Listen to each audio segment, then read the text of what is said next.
abstentions. La séance est ouverte. Merci.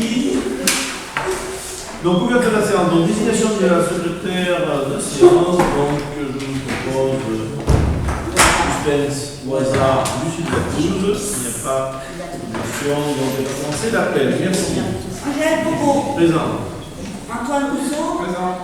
Hélène Lavergne. Présente. Richard Béraud. Présent. Ariane Carreau. Céline Combe. Présente. Lucie de la Cruz. Cyprien Paris. Présent. Jean-Claude Rome. Présent. Angélique Bossol. Présente. Christian Roussel. Présent. Pilar Chavessel. Présente. Et Valérie Martin. Présente. Karine Molitor est absente et a donné pouvoir à Jean-Claude Rome. Mireille Schneider a donné pouvoir à Ariane Carreau. Laurent Tortosa a donné pouvoir à Cyprien. Emiliana Braner a donné pouvoir à Christian Roussel. Patrice Kéroche a donné pouvoir à Richard Béraud. Camille Bourra est absente. Romain Hernandez a donné pouvoir à Céline Combe. Estelle Villanova a donné pouvoir à Valérie Martin. Et Stéphane Delattre a donné pouvoir à Pilar Chavessel. Très bien, merci. Attends, j'ai vu Jean-François. Ah oui. Jean-François Dupont. Présent. Voilà tout le monde. Oui. Merci. Merci pour constater que nous avons le quorum. Nous passons à l'approbation du précédent PV, du PV pardon, du précédent conseil. Qui est contre. On l'a pas reçu. On l'a pas reçu. Ah, c'est peut-être. Je sais pas, non, je me retourne On de l'a pas notre reçu. directrice. Le police est envoyé, donc, mais tout le monde l'a reçu ou pas dans les autres amis? Oui. Nous, on l'a pas reçu. C'est étonnant parce que personne de nous l'a reçu. Ouais, c'est bizarre. Oui, c'est bien. On reçoit En plus, sur le groupe, alors je donne une Moi, je suis assez d'accord avec vous, hein. J'ai voulu. Nous allons vérifier. Il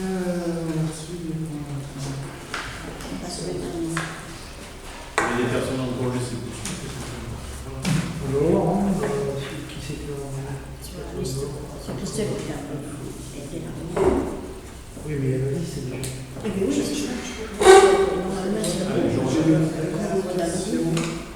vais peut-être voir.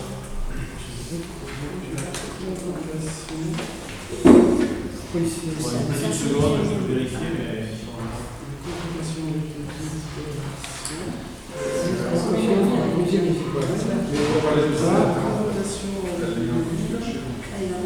Alors, qui a Ça, c'est quoi liste?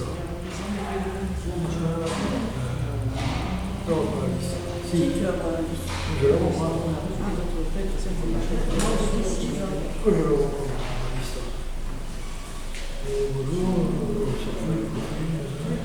Alors, Oui, c'est.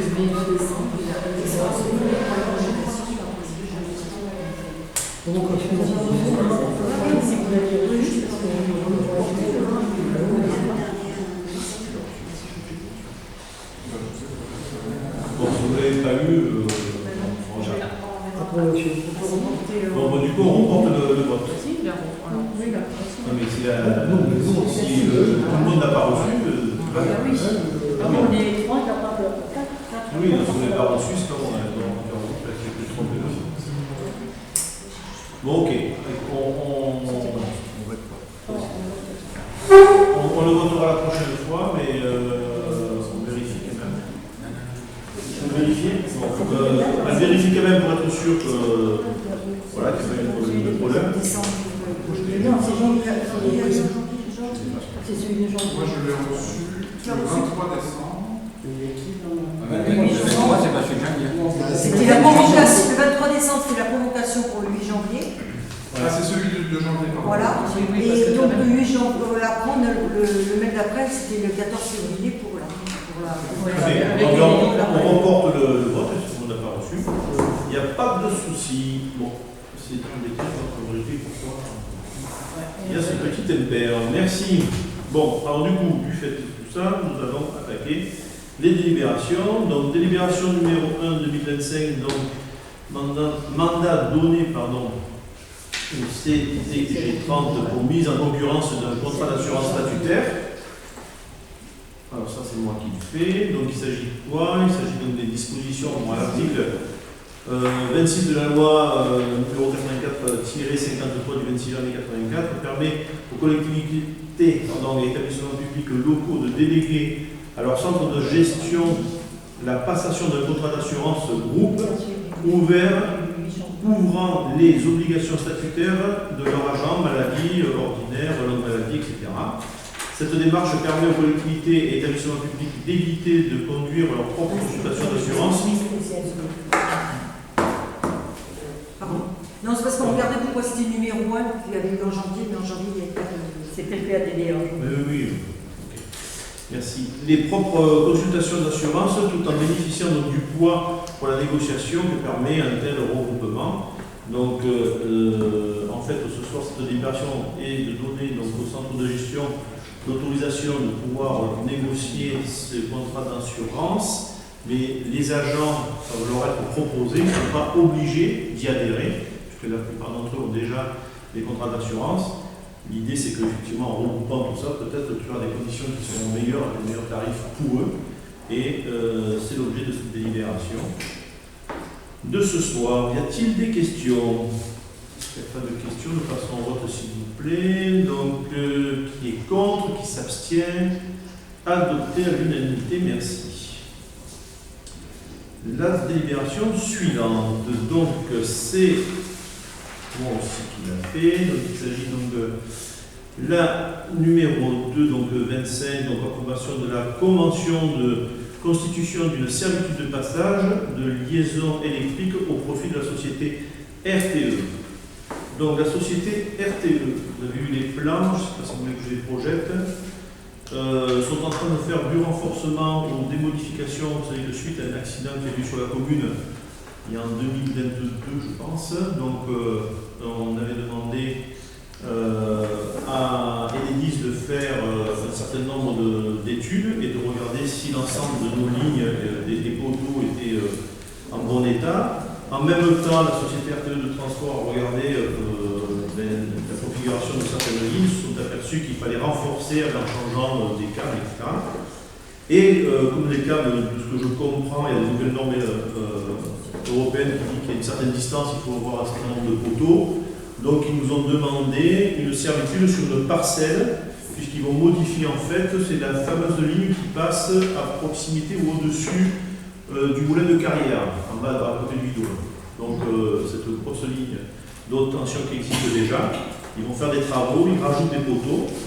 La conséquence de ça, c'est qu'en créant cette servitude, c'est qu'il y aura des poteaux en plus. Donc de mémoire, c'est 3 poteaux supplémentaires qu'ils vont mettre sur le parcours. Et donc ils payeront bien entendu sur la parcelle de la commune une redevance qui est de 1 500 €. Je vous fais ça de mémoire, je crois, pour la commune. C'est ça? 500 Non, je crois que c'est... Oui, fois 3, pardon, oui. Versera donc au propriétaire 502 € d'indemnité. Voilà. Fois 3, puisqu'il y aura 3 poteaux supplémentaires par an. Voilà, y a-t-il des questions? C'est des poteaux supplémentaires. Oui, pour maintenir la ligne électrique. Parce que c'est pas les mêmes moyens, puis en plus la haute tension c'est du 45 volts, je crois. Là, c'est une reprise partielle, hein, c'est pas c'est pas la totale. Oui, mais justement, il faut peut-être prévoir le futur. Hein, quand c'est du souterrain qu'on relie à de l'aérien, ça se fait. Et le bidon, on l'a pas fait. Hein? Oui, le bidon, on l'a pas Oui. fait. Mais il est déjà là. Il est déjà passé. Oui, mais il est pas Non, mais il est déjà. Je suis, enfin, en tout cas, je suis. Non, aussi, je crois. Ouais, je suis pas sûr qu'ils sont de la haute tension. Je suis pas sûr que sur la haute tension, ils peuvent faire du souterrain de partout. Non, parce que c'est à la charge de Médis, de toutes les façons. C'est eux qui font les grands. Il faut leur demander de.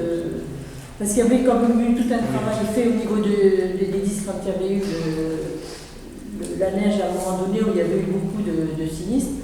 Et ils avaient enfoui beaucoup de lits justement pour éviter ces problèmes. Oui. Non, mais là, c'est pas ce qui est prévu. C'est pas ce qui est prévu dans leur modification. Alors après, les discussions que nous avons vécues, on regarde quand ils peuvent enterrer. D'ailleurs, dans ce qu'ils nous font, un renforcement, certains endroits du village vont enterrer quelques lignes, d'autres non. Oui, parce que c'était dans la volonté de Médis à ce moment-là. Oui, qu'ils aient une volonté, j'entends, après de la volonté du portefeuille, il faut se tout le monde, j'imagine. On va pas les plaindre, hein. C'est pas une Ouais, édition ça passe le rentable. bidon, ça passe au-dessus du bidon. Ouais. Oui, non, mais on va pas les plaindre, mais je ne suis pas sûr que certains propriétaires privés ont envie d'avoir un câble qui passe sur le terrain. Donc, Je sais pas. alors, on passe pas dans le privé, il faut passer sur Mais c'est ce qui a été fait quand on a pris les villes, où il y a eu tous ces nouveaux transports. après, je ne sais pas techniquement, je ne suis pas spécialiste et ingénieur sur le domaine, donc j'imagine qu'une 45 000 volts, les taux de tension sont quand même très compliqués à enterrer, d'après ce qu'il dit. Hein. C'est la ligne qui est tombée avec le feu. Non, ça n'a rien à voir. Ah, non, c'est la Non, c'est ligne qui est à pas côté, celle-là. ça n'a absolument rien à voir. Absolument rien à voir, la ligne qui est tombée avec le feu a été réparée. Oui, mais c'est plus haut, après c'est dans la continuité. Mais c'est une partie, c'est pas la Je ne totalité. crois pas que c'est dans la continuité, puisque c'est pas petit. C'est la grosse autoroute d'haute tension qui va je ne sais d'où et qui passe à cet endroit-là. C'est pas la... En tout cas, on avait rencontré les gens d'Enedis au moment où tu te souviens, il y avait eu l'accident là, Oui. et on les avait sollicités pour que dans le village il y ait un maximum de réseaux qui soient enterrés. Donc là, comme c'est extérieur, etc., et que c'est un gros truc, c'est certainement pas possible, mais ça vaut le coup, quand on va les rencontrer, de leur dire que, notamment dans le village, pour la suite, il ne faut pas qu'ils oublient ce genre de... Mais La les gare, gars, on va faire enfouir un peu. Oui. La haute tension. Ah, mais c'est clair qu'ils ne peuvent pas le faire partout. Hein, Mais on a vu ce débat avec eux. Hein, Ah oui, justement, ce c'est débat avec eux, il y a ça que je leur dis, oui. des endroits où vous pouvez enterrer, des endroits où vous ne pouvez pas enterrer. Donc là, ça fait partie des endroits où ils ne peuvent pas enterrer. Ok. Très bien. D'autres questions, d'autres remarques? Qui est contre? Qui s'abstient? Adopté à l'unanimité. Merci. Nous passons donc à la délibération suivante. Donc la numéro 3, c'est le bilan annuel des acquisitions et de cessions qu'on fait chaque année, donc de l'année 2024. Et c'est Richard qui va nous le faire. Merci. Voilà, délibération numéro 3 2025, bilan annuel des acquisitions, cessions et échanges d'immeubles pour l'année 2024. L'article L 2241-1 du Code général des collectivités territoriales prévoit que le bilan des acquisitions, cessions et échanges opérés sur le territoire d'une commune de plus de 2000 habitants donne lieu chaque année à une délibération du conseil municipal. Ce bilan est annexé au compte administratif de la commune. Le bilan annuel des transactions immobilières 2024 de B est retracé sous forme d'un tableau récapitulatif précisant la nature du bien, sa localisation, le montant de l'opération et l'identité du cédant ou du cessionnaire. Bilan des acquisitions. Donc, le vendeur, c'était Monsieur Van B. Richard. La commune, c'était l'acquéreur. C'est la désignation des deux parcelles A 348 et A 2558. La localisation, ce sont les plantes. Et donc, nous acquérons ces deux parcelles pour un montant de 1 €. Délibération 75-2023.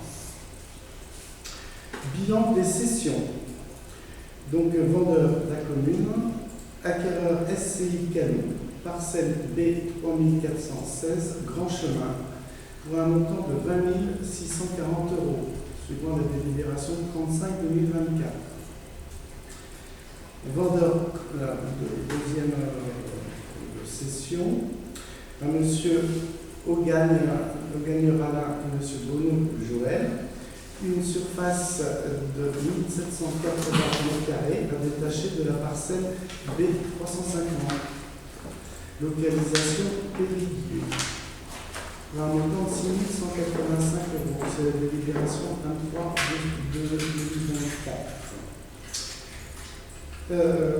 Troisième session à Madame Malo, parcelle A 2796, les Émoules, pour un montant de 20 000 €, suivant la délibération 21-2024.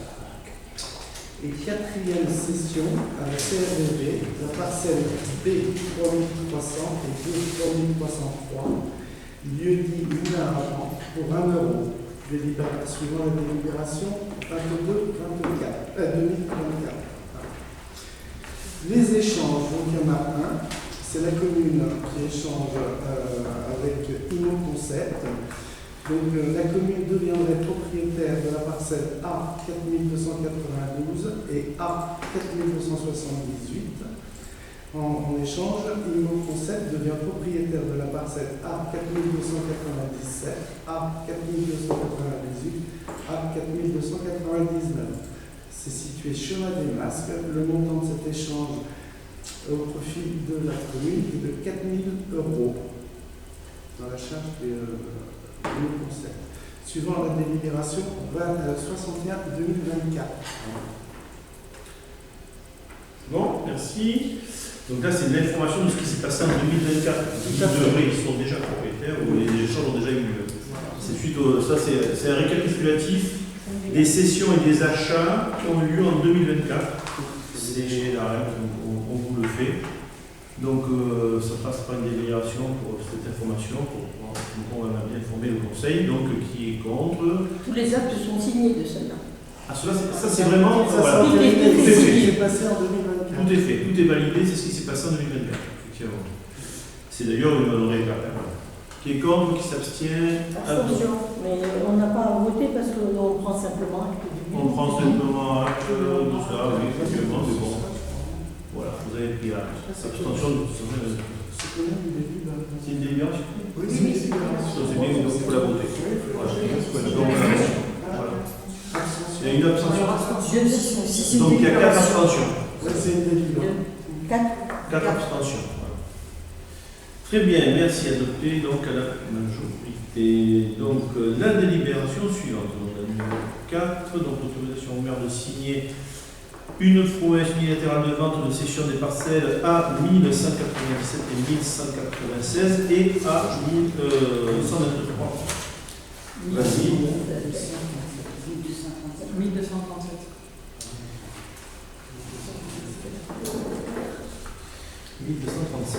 Je n'ai pas tous les chiffres. Ok, merci. Pour la correction.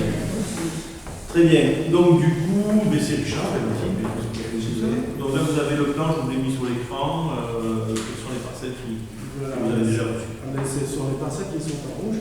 Donc monsieur le maire expose au conseil municipal que monsieur Adrien souhaite se porter acquéreur des parcelles cadastrées section A 1197, A 1196 et A 1237. 6 chemins de Junas, 30 250 b, d'une superficie de 3670 m² et 6 en zone N du PLU.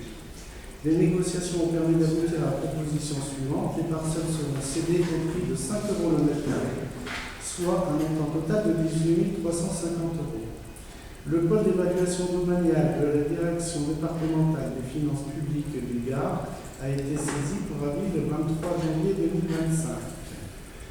Monsieur le maire demande donc au conseil municipal de l'autoriser à signer une promesse unilatérale de vente et un acte authentique de vente pour la cession des parcelles cadastrées section A 1197, A 1196 et A 1237, 6 chemin de Junas, 3250 b, d'une superficie totale de 670 mètres carrés au prix de 5 € le mètre carré, soit 18 350 €.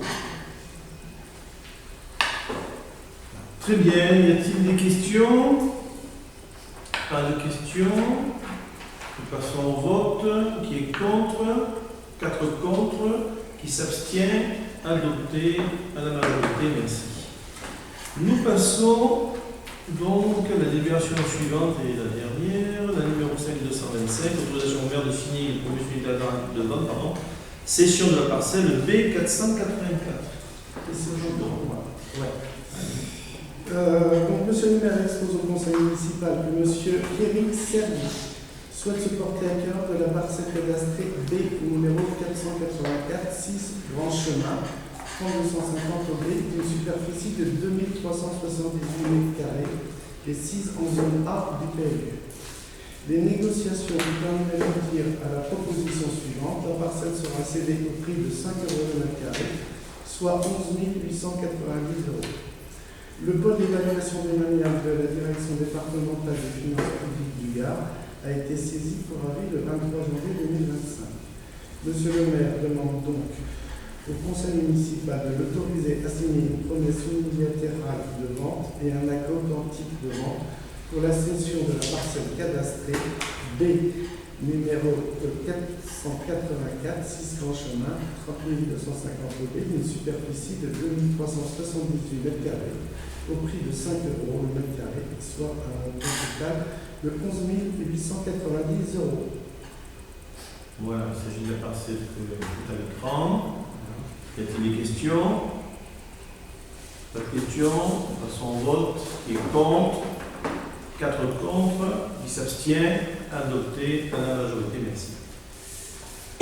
Très bien. Donc, l'ordre du jour étant épuisé, je vais faire vous donner un certain nombre d'informations et je demanderai à Antoine de nous donner l'information, de nous la donner lui-même parce qu'il était à ma place et qu'il connaît bien le sujet concernant les déchets.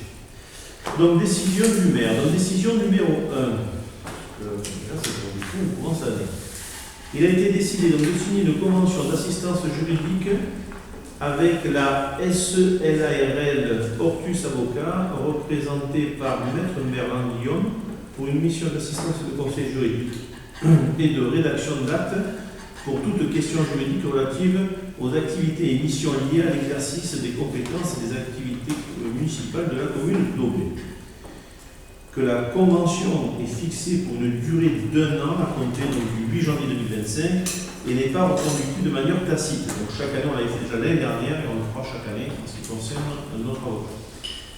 Que les honoraires dus pour l'exécution de la convention sont fixés à la somme globale forfaitaire de 6 000 € hors taxe, que sont exclus de ce montant forfaitaire les consultations juridiques qui, exceptionnellement, présenteront une complexité inhabituelle ou nécessiteraient un service juridique de long terme. La décision numéro 2. Donc c'est une décision qui est annulée car elle sera remplacée prochainement. Elle n'est pas complètement ficelée, mais elle est en ordre. La décision numéro 3. Il a été décidé que le tarif pour l'occupation du domaine public des droits de place et de voirie pour la location du parc des Aubries et de la cour du centre pour l'association MAMS Créative est fixé comme suit. 100 € pour la journée du 23 mars 2025. Donc, ils organisent un guide atelier printanier. 100 € pour la journée du 18 mai 2025. Ils organisent un marché de la fête des mères. 100 € pour la journée du 25 octobre 2025, puisqu'ils organisent le marché de la citrouille. Avant de donner la parole à Antoine, je vous informe, donc là pour la décision c'est terminé, je vous informe que les courses au plan organisées par le Club Taurin vont commencer le premier week-end de mars, pour 3 week-ends successifs, et que le dernier week-end de mars, sur 3 jours, nous allons organiser avec une autre association, la mairie, l'association Festival que nous avons organisée, avec un partenariat avec le Club Taurin et d'autres associations béziennes, un salon, le salon de la Camargue, avec une multitude de spectacles qui seront affichés incessamment sous peu. Voilà. Et je vais laisser Antoine nous donner le rapport sur la gestion des déchets de l'exercice 2023. Merci. Merci Angèle. Bon, je vais aller assez vite. Vous avez eu le rapport, et puis c'est vrai que c'est un peu tard, parce que c'est 2023 en fait. Donc pourquoi c'est si tard? Parce que le rapport il est réalisé par le syndicat au premier semestre 2024. Et ensuite, il faut qu'il soit validé par la communauté de communes et ensuite que nous, on en prenne acte. Tout simplement, il n'y a pas de délibération. Et c'est l'occasion de vous donner quelques informations sur la réduction du tonnage incinéré. Vous connaissez l'objectif qui est de baisser le tonnage incinéré dans le cadre de la nouvelle délégation de service public. C'était un des événements majeurs de l'année 2023, c'était la signature de cette nouvelle DSP qui a été mise en œuvre au 1er janvier 2024, mais toute l'année 2023, ça a été l'année de négociation avec beaucoup d'offres. Donc on a pu obtenir des prix très intéressants. Et à une époque, souvenez-vous, où malheureusement pour nous, les administrés, la facture d'électricité était très haute. C'était le pic après le début de la crise en Ukraine, de la guerre en Ukraine. Mais alors du coup, pour le syndicat, c'est plutôt un effet d'aubaine, puisque le syndicat produit de l'électricité en brûlant des déchets, et donc ça fait des revenus supplémentaires pour le syndicat, qui ont permis de négocier un très bon prix avec Suez, qui a remporté la valeur. Donc, si on combine ça avec le fait que nous avons réduit nos tonnages incinérés de 90 000 tonnes en 2022, on est passé à 85 000 tonnes en 2023, et je peux même vous donner les chiffres 2024, c'est 80 000, donc on continue à baisser. Donc non seulement on brûle nos déchets pour un petit peu moins cher parce que les prix ont été bien négociés, mais en plus on brûle moins de déchets. Donc ça fait vraiment beaucoup de dépenses en moins pour la communauté de communes. Et vous le savez, l'année dernière, on a pu baisser la taxe d'ordures ménagères pour tous les administrés de la commune et de la communauté de communes. Et donc les débats budgétaires n'ont pas eu lieu encore cette année, bien sûr, donc on ne peut pas du tout dire ce qui va se passer pour l'année à venir. Mais ce qui est probable, c'est qu'au niveau du syndicat, le prix du tonnage va continuer à baisser. C'est-à-dire qu'on était passé de 70 € la tonne à un peu moins de 60. Et là, cette année, très vraisemblablement, on va être autour de 55 € la tonne. On va continuer à baisser le tarif. Donc, encore une fois, ça fait des dépenses en moins pour la communauté de communes. Alors, comme c'est un budget qui est séparé, un budget général, on ne peut pas utiliser cet argent pour faire autre chose. Donc, il faudra qu'on décide, et ça, ce sera l'objectif de la commission déchets présidée par Angèle au niveau de la communauté de communes, de savoir si cette moins-value en dépenses, soit elle est réinvestie dans un budget qui va être gardé constant, mais on va pouvoir faire plus d'investissements pour les déchets, notamment pour les déchets hors foyer. Vous savez qu'il faut continuer à proposer des solutions pour les administrés quand ils sont en dehors de leur foyer. Dans le foyer, aujourd'hui, on a des solutions, mais quand on fait des événements, il faut continuer à proposer des solutions. Soit, au contraire, on pourra à nouveau décider d'une baisse de la taxe des ordures ménagères, mais ça, c'est un débat qui doit se tenir, bien sûr, à la communauté de communes. J'en profite pour vous dire qu'il y a beaucoup d'associations qui utilisent maintenant le processus Festrif, là, les poubelles à 4 flux qui seront mises en place par le SMEP. Et je voudrais particulièrement féliciter Canicross, le Canicross Garodog, les amis de Garodog qui ont fait leur événement le week-end dernier, dans des conditions de météo assez dantesques. Et bien pourtant, ils ont trié bien comme il faut toutes leurs poubelles avec justement les systèmes qui ont été mis en place par le SMEP.